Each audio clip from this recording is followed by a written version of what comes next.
His grace is no longer called for before meals.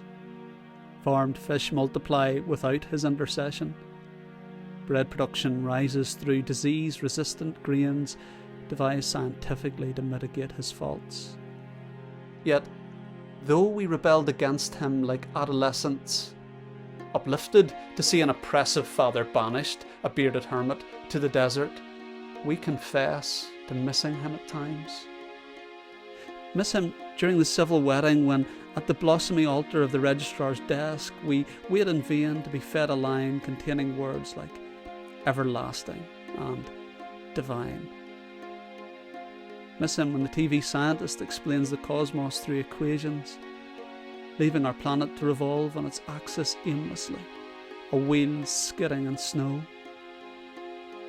Miss him when the radio catches a snatch of plain chant from some echoey priory, when the gospel choir raises its collective voice to ask, shall we gather at the river?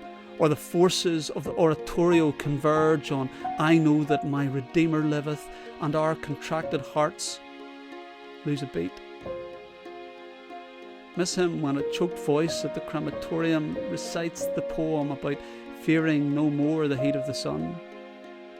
Miss him when we stand in judgment on a lank crucifixion in an art museum, its stripe-like ribs testifying to rank. Miss him when the gamma rays recorded on the satellite graph seem arranged into a celestial score, the music of the spheres, the Ave Verum Corpus of the observatory lab.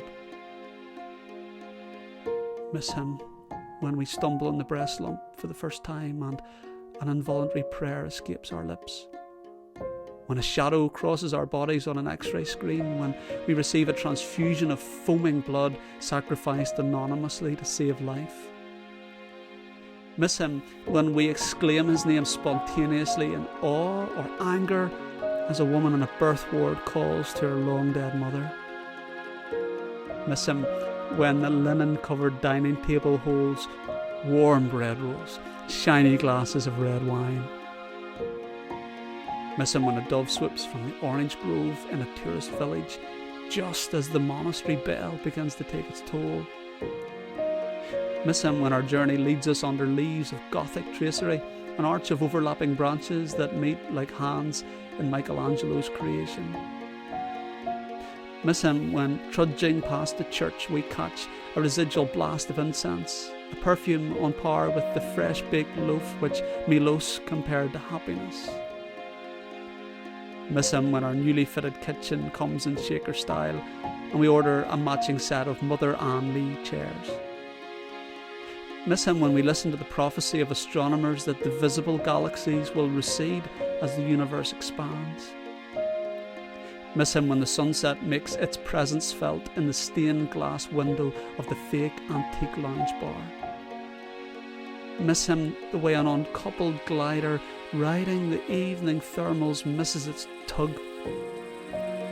Miss him as the lovers shrugging shoulders outside the cheap hotel ponder what their next move should be. Even feel nostalgic odd days for his second coming, like standing in the brick dome of a dovecote after the birds have flown.